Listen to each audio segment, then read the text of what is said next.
If I went to Israel, I don't think Israel would be the best place for me to be at this time, considering the view that most Jews have of Louis Farrakhan. You go to Nigeria, which is, if not the most corrupt nation in Africa, and it is, it could be the most corrupt nation in the world, Minister Farrakhan. Oh, now, Mr. Wallace. It is the most corrupt nation that I have ever covered.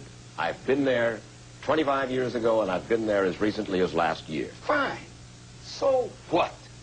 35 years old. That's what that nation is. Now, here's America, 226 years old. You love democracy, but there in Africa, you're trying to force these people into a system of government that you just have accepted.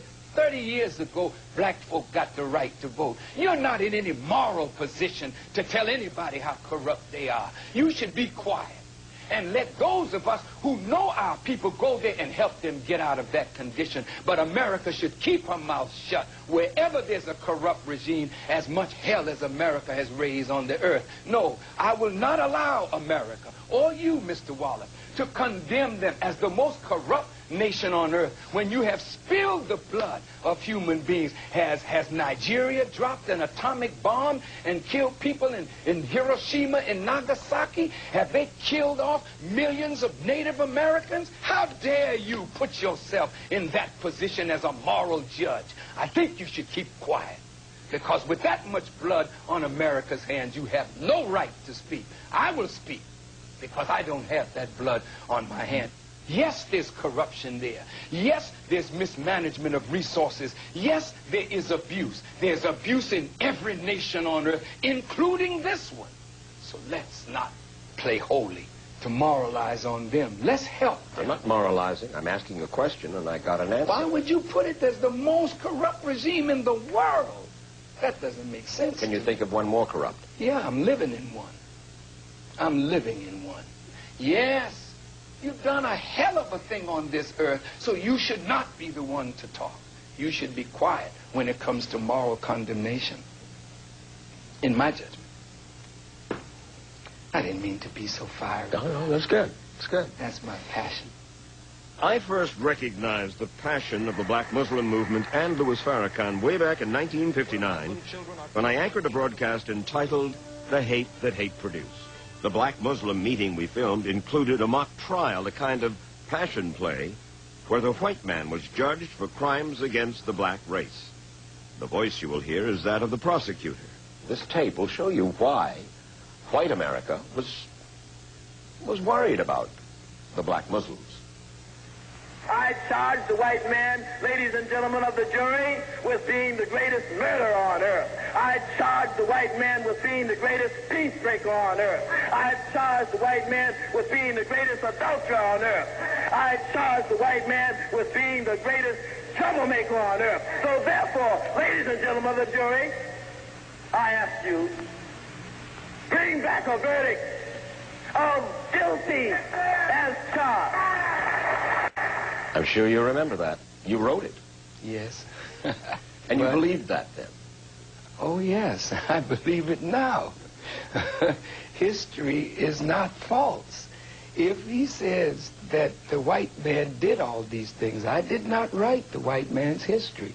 That history is written in murder, in the bloodshed of the darker peoples of the world, and even in the bloodshed of your own people. Do you still believe in separation of the races? I believe, Mike, that if we can't get along in peace, then we should separate. We have serious differences that are exacerbated now over time between black and white. The question that we have to answer, are those differences irreconcilable? Are they? I don't know. Have we tried as hard as we could to reconcile them? And if we have, and we cannot, then separation would be the best answer. But you are suggesting that it's basically the white man's fault. Oh, no, Mr. Wallace. I'm not going to say that. because justice would not be served if I said it was all the fault of white people. Reason that we have to take some blame in this ourselves. As black people, we can't sit around waiting for white people to do for us what we should be doing for ourselves. And our failure to do this is our fault. White folk have done bad by us in the past. Yes, that is true. And they do some bad by us today. But if we did better by ourselves today, we could help to reconcile this difference. He withdrew to the Nation of Islam's compound in Phoenix, Arizona. He disappeared from the public eye for almost 3 months. Then he reemerged for that tour of Africa and the Middle East. To observers like Dr. C. Eric Lincoln, a distinguished black historian and professor emeritus at Duke University, who has studied the Nation of Islam since the 1950s, Farrakhan's trip squandered a great opportunity. Professor Lincoln told me he was disgusted with your trip to the Middle East and to Africa. He said, he blew it, you.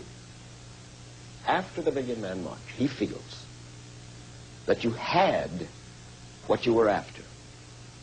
You had put yourself in the position as a leader of the entire black community in America, which you had never had before. And then that you just threw it away with the trip to Africa. Now, this is from a man, yes, scholar, been a guest in your home, yes, loves you and your wife. and I love him.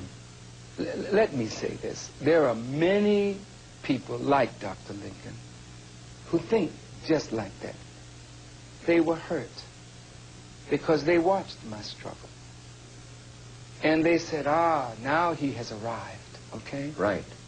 And they felt not only that I had arrived for me, I had arrived for them because secretly they have wanted to embrace Louis Farrakhan. And just as they were about to put their arms around me, I went to Africa and the Middle East. And to quote them, I blew it. You spoke, in their view, against your own country. You know, some of your best patriots are those who never went along with the government position. Listen, everyone that stepped back from me, they didn't run away. They're behind a tree, looking. Is he going to make it? How's he going to get out of this one? Oh, my God, I'm not a politician. I don't do what people think I should do. I do what God inspires me to do. Which one of these leaders would have asked me to call for 1 million men to come to Washington? Not one. That was an inspiration from God that I followed, and they all applauded. Great thing you did. God inspired me to get up and leave this country, and before long, those same critics will say, I was wrong, Farrakhan. I want to show you now, Minister Farrakhan, an excerpt from your speech, Savior's Day in Chicago. I know you want to kill me, but I just raised the price. You want me dead, but you're going to pay a price to get that result. Who wants to kill you? Why?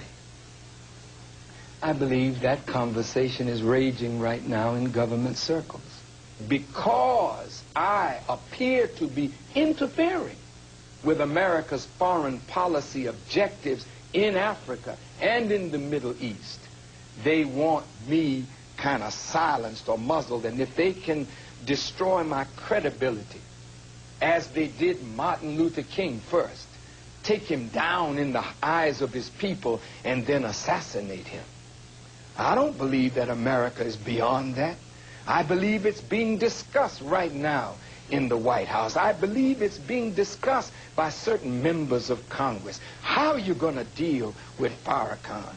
Yes, I presented you with a dilemma, but I'm warning America. I'm not Martin Luther King. I'm not Malcolm X.